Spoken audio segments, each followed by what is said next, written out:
Year's Eve, 1983, Las Vegas. 22-year-old Diana Hanson's reported missing when she fails to return home to her family. Her family called the police and they were concerned because they knew she had went out jogging and that she did not return from that jog. Police are called to a brutal murder scene in the Nevada desert near Spring Mountain and Buffalo. It doesn't get any worse than that. It really doesn't. Getting sexually assaulted and murdered is probably the worst thing you can do to somebody.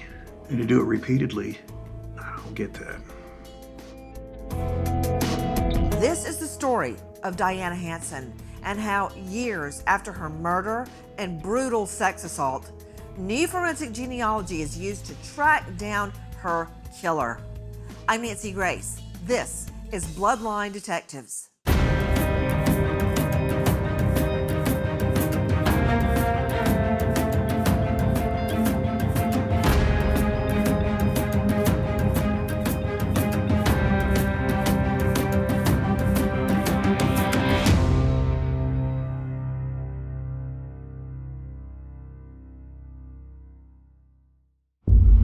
Vegas, Nevada, 1983. 22-year-old Diana Hanson is reported missing. She never comes home from her daily run.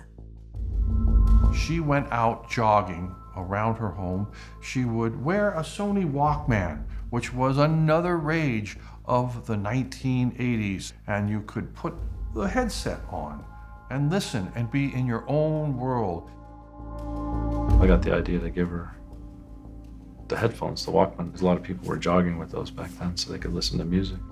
As I recall, she was a pretty avid jogger. She jogged quite often, but nothing that stands out that indicated she had bad habits or hung out with bad people or anything along those lines.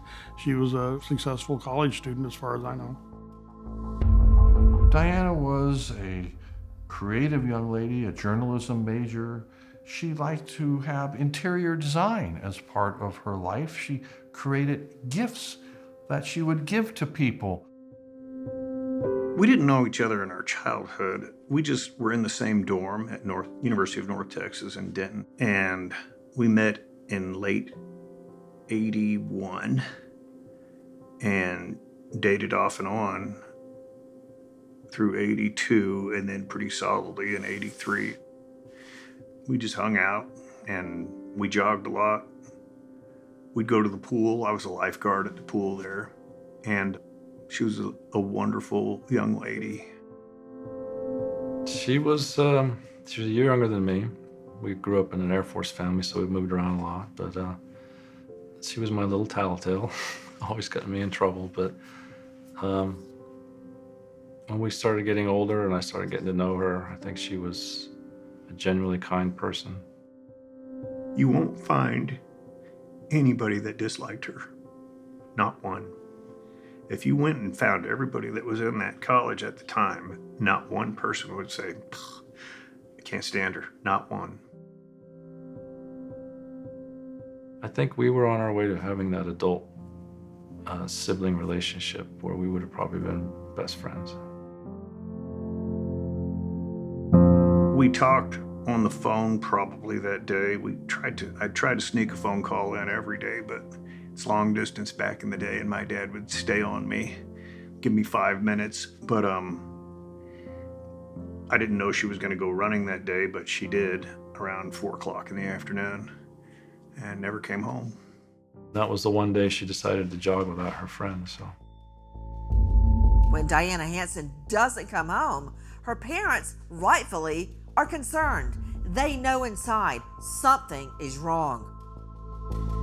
The worst nightmare that a parent could have is that the child goes missing, but then within 24 hours, there was a report of a dead body at Spring Mountain Road and Charleston. That area at the time in 1983 was very remote, and it was very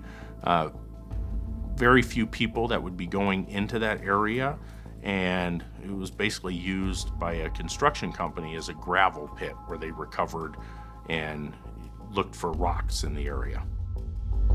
It was a desolate area. It was wide open desert land. And the police found a body. It turned out that it was this young lady. When police find Diana Hanson, they are met with a gruesome scene. Her murder, obviously very violent. Her clothes, gone. This is the work of a violent sex predator, front and center. She was found completely naked, and she had been stabbed multiple times. It was a good mile and a half away from where she was last seen jogging, and her clothing was never found at the crime scene. People that sexually assault take every bit of clothes off of people, but I believe she only had a sock on, so she was fighting for her life. And that's what makes me sad about this whole thing. The last 15 minutes of her life were hell. She died from the loss of blood. The fact that a human being loses so much blood, it is a horrific scene. And the police found her having bled to death from multiple stab wounds. It's a very horrible situation when you have to bring such bad news to a family because, there's no good way or there's nothing you can say that's going to make it any easier for them to cope. To have to go and identify your child, I can't think of a more tragic, a worse scenario, a life experience that nobody should have to go through. I don't remember much about it. I just remember being in shock. They just told me that it was her. After some of the shock wore off, I was trying to picture, I guess, in my head what happened, and I remember thinking that she was probably calling out for me. I said, she's calling for help, right? And I'm her big brother, and I wasn't there to help her. Vegas detectives sift through what evidence is left behind at the crime scene, and they make a very surprising discovery. But in this case, we were trying to find some forensic evidence, whether it be blood, semen, or things of that nature. So we got the search and rescue team together, and we just put everybody in a line from where the body was found and did what's called a wheel search. Did it go 360 around where the body was found.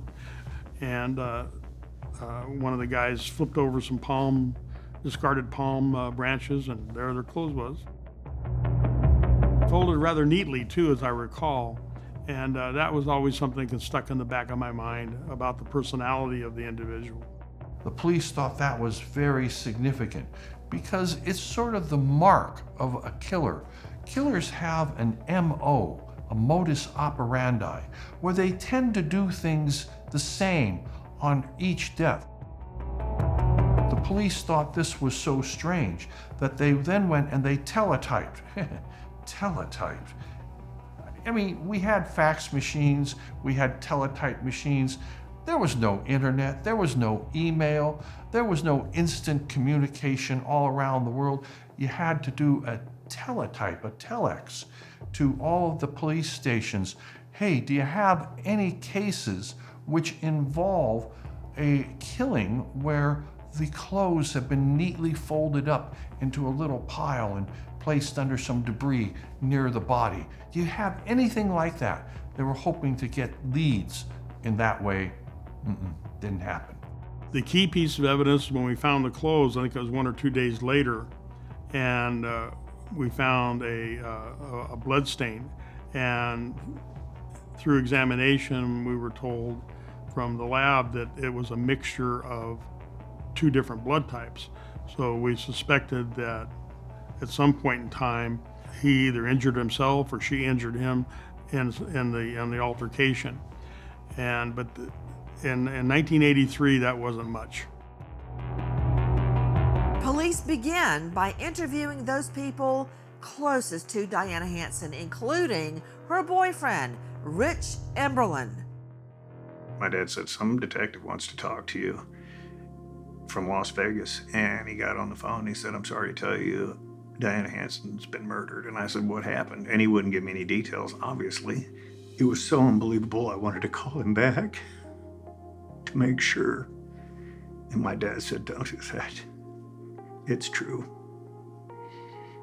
It was just I'd never been touched by death. A 22-year-old young woman, the victim of a violent sex attack and murder. A tiny spot of blood not belonging to her is the single best clue police have. The first stop for detectives? The victim's boyfriend. That's next on Bloodline Detectives.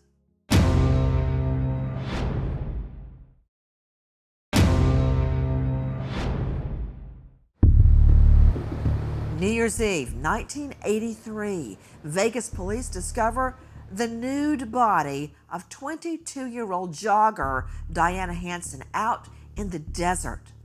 Diana Hanson, clearly the victim of a violent and brutal sex attack and murder, discovered when she never came home from her jog.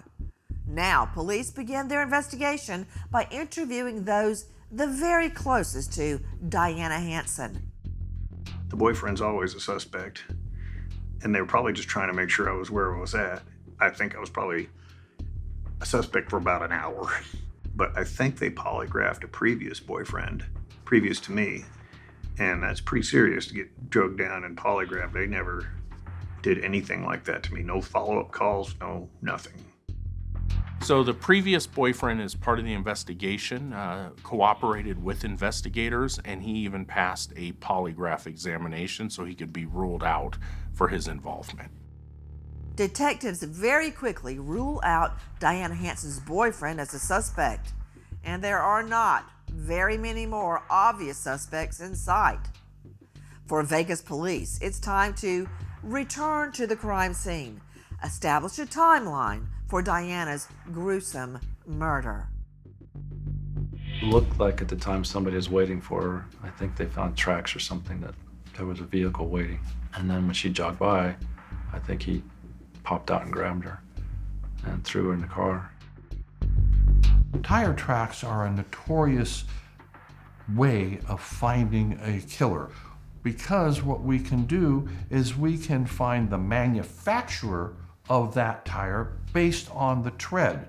And sometimes it's brand new tread, which will tell us, aha, check the new car dealers, check the service stations and the tire shops around town. Who got this kind of tire within the last 30 days or so if it's a brand new tire? However, if it's an old, worn tire, our ability to find a lead based on that becomes less and less. Did a lot of research, calling different manufacturers. We went to some local places in town with the photographs, see if we could determine the exact brand. I believe that we did. They were pretty common tires, so there was nothing really unusual about it. But we were trying to figure out what type of vehicle it was on. And we came to the consensus that it was likely a van or a light truck. So then with that information, then we tried to find witnesses in the area. Nothing ever came to fruition that got us pointed in any direction. Often, the single hardest time for investigators is when, at some point, all their hard work and efforts don't pay off. The community is beginning to panic, and a crime victim is laid to rest. In this case, there were two funerals. There was one in Texas University for all of her friends and the relatives, and then there was a funeral in Las Vegas. In Las Vegas, they had an open casket. I'd never seen that many students gathered around. And I remember that casket, and I just remember thinking, my girlfriend's in a box? And I saw her family crushed. I was more or less in shock. It came later, the crushing, but I just looked at her family and thought, golly, these people are destroyed.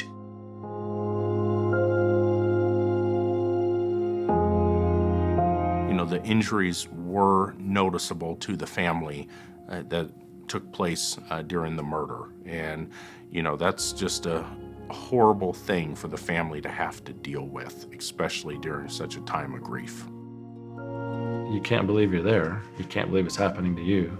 And then you're trying to figure out, well, what am I going to do next? I mean, how are we going to go on without her? And I think for me, though, it was my mom that I was worried about the most, because to lose a child is hard, but I think the mother to lose a daughter might be probably one of the hardest. I don't want to call it a luxury. I get to go see her every once in a while and clean up her tombstone and make sure it's okay.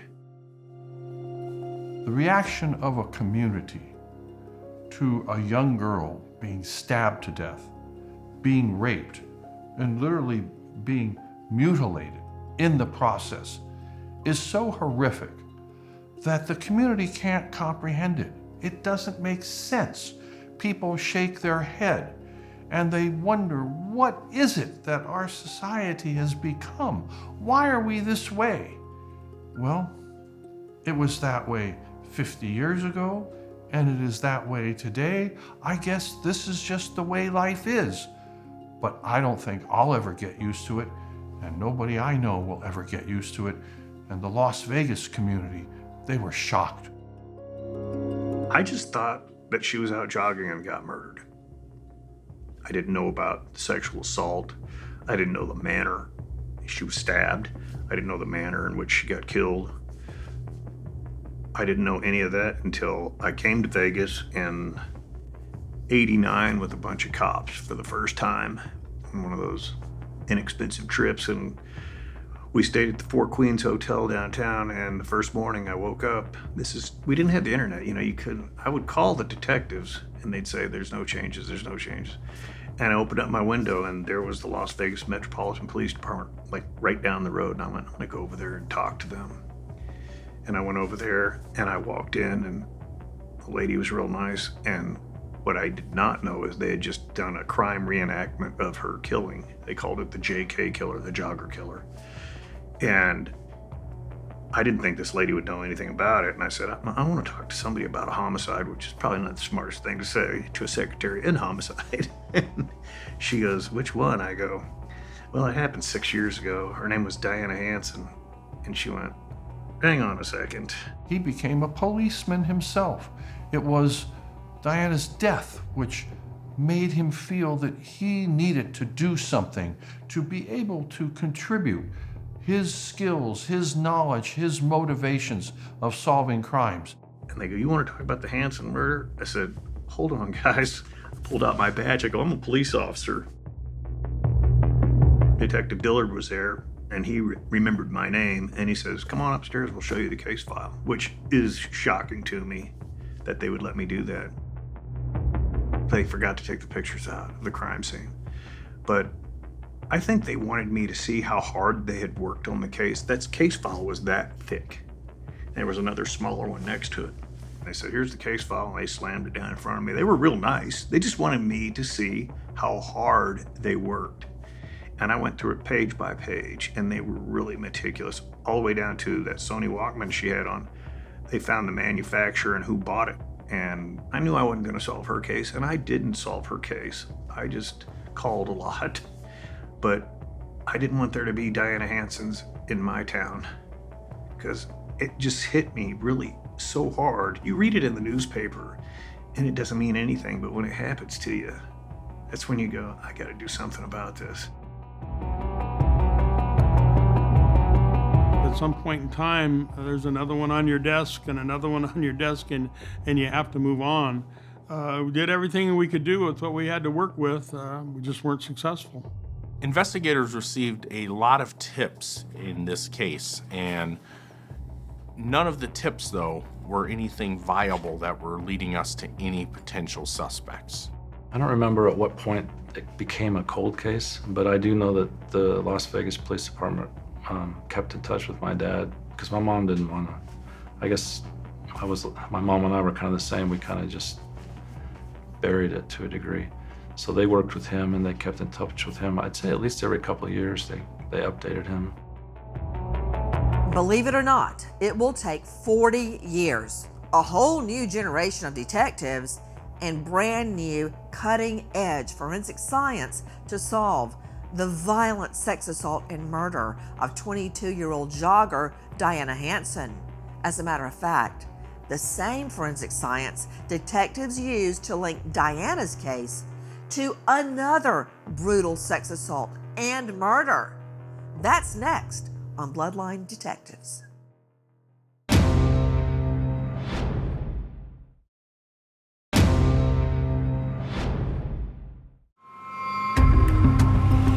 "2021 in Las Vegas, Nevada.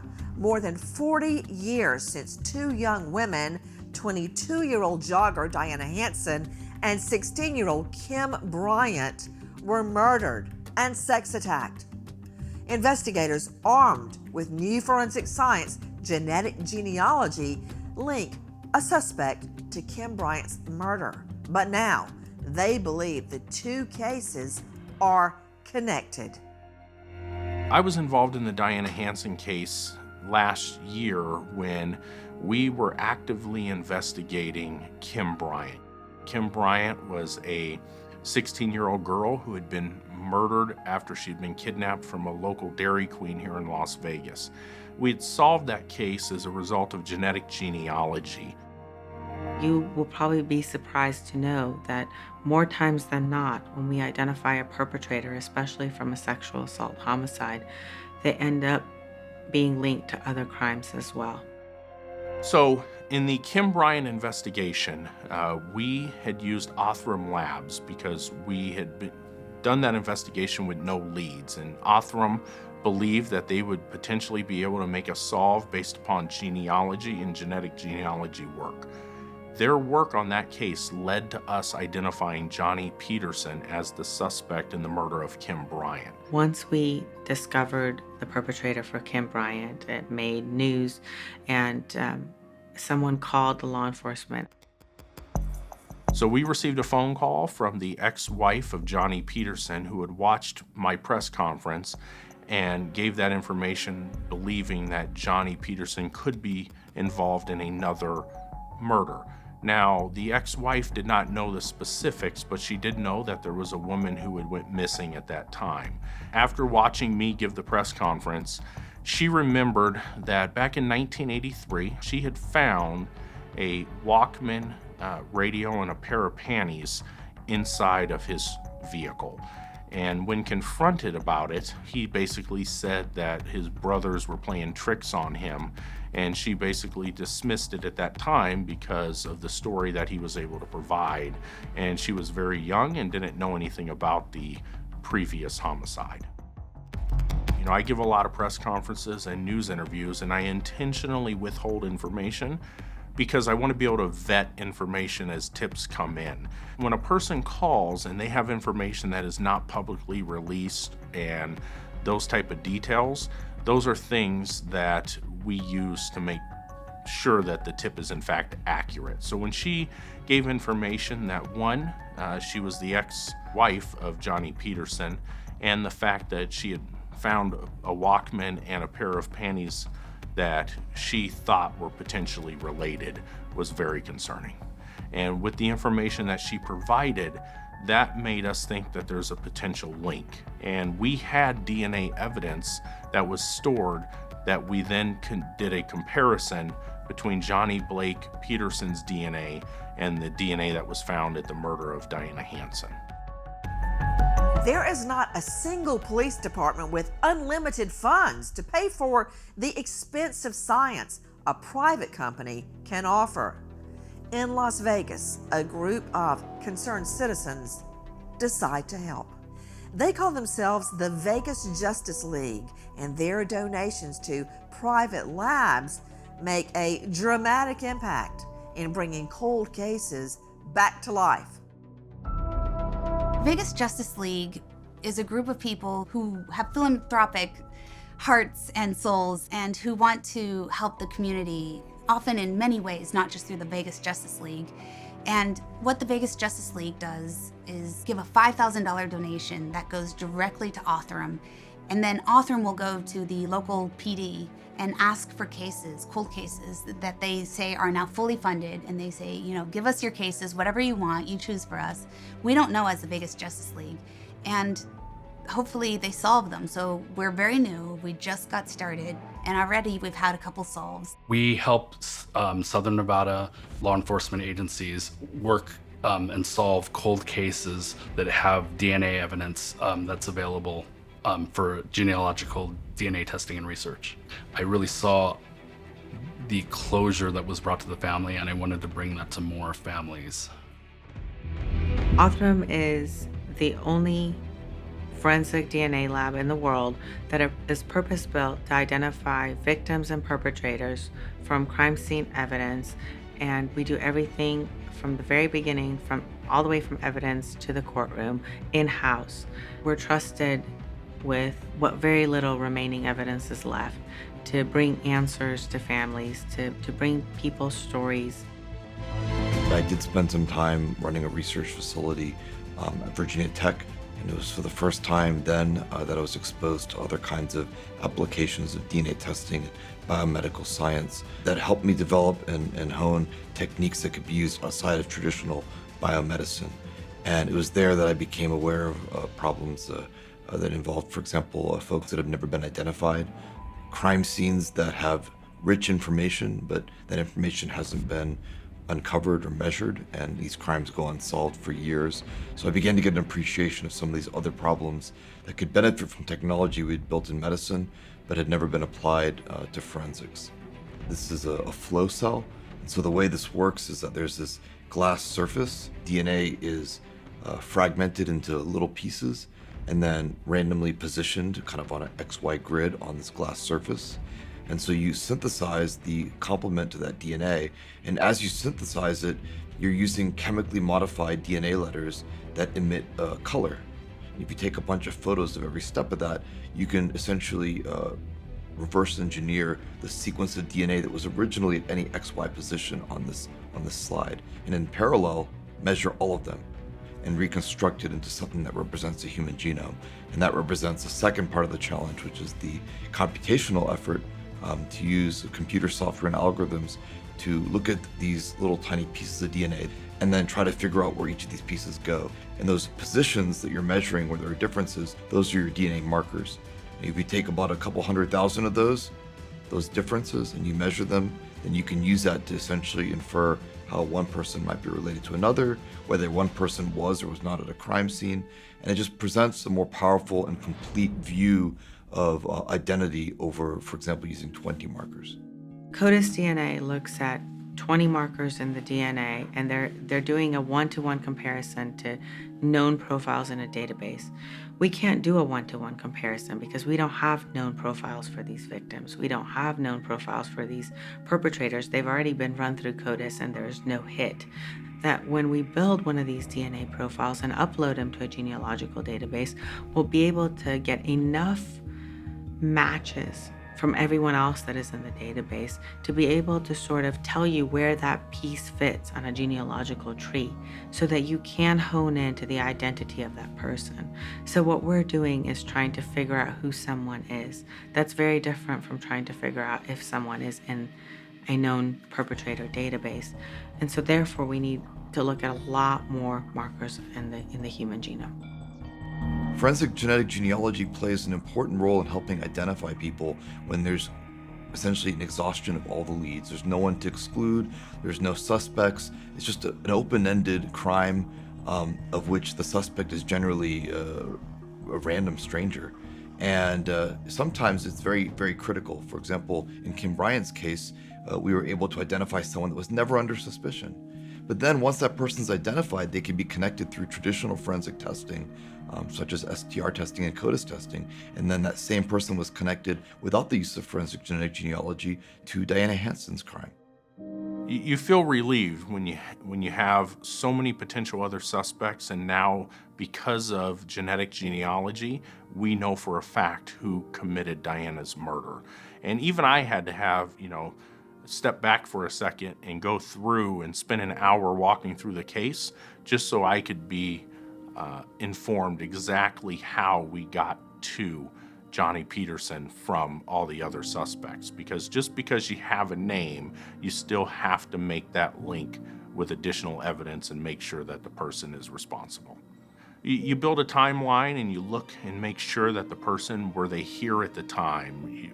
Was there additional information? Was there any potential witnesses? And the fact that his ex-wife is able to put him at the scene, or put him in the city, and the headphones and the underwear, those type of details corroborate the forensic details that we already knew.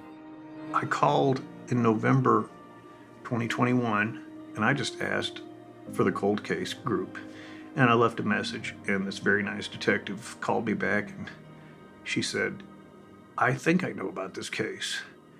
And what she didn't tell me is they were working on it. They'd had some new developments, like real recent to it was just coincidence. And she wrote me a very nice email where she thanked me for my diligence, but all I did was call all the time, and it was an email that said, "Jonathan Blake Peterson is the suspect, there's no doubt." And I stared at it and cried.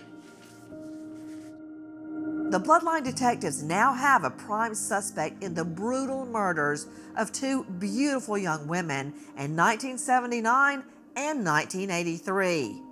The perp's name, Johnny Blake Peterson. But now, they've got to track down the predator, a predator who has evaded police for over 40 years.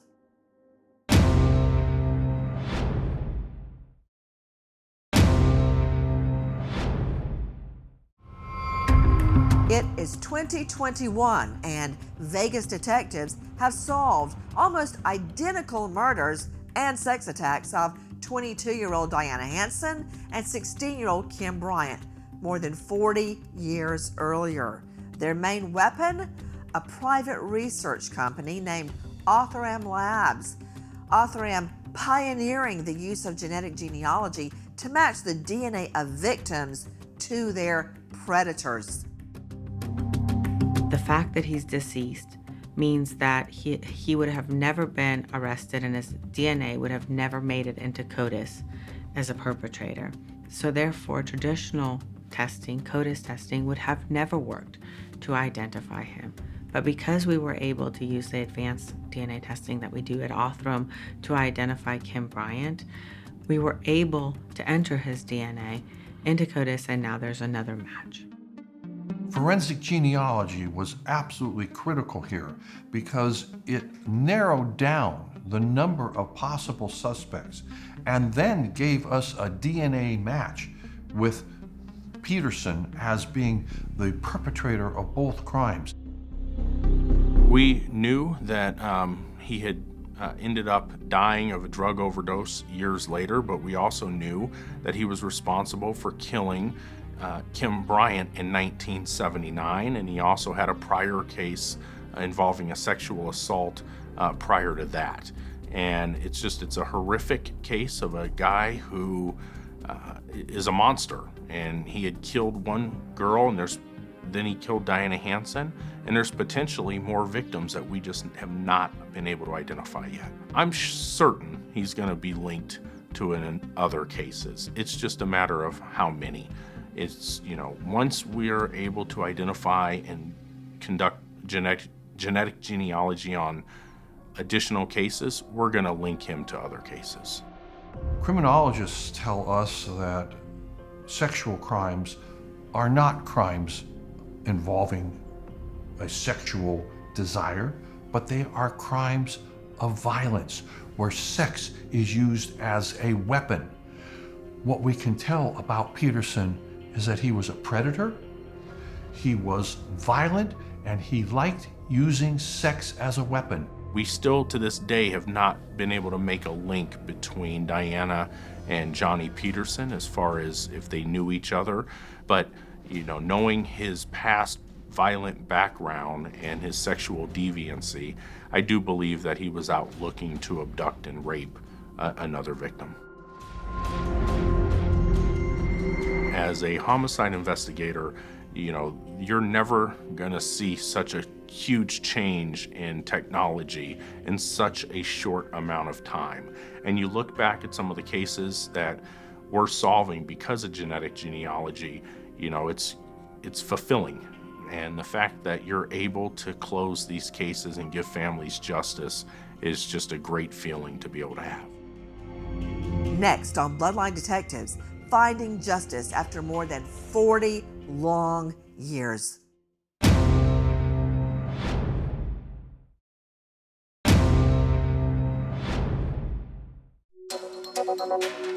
Las Vegas, 2021.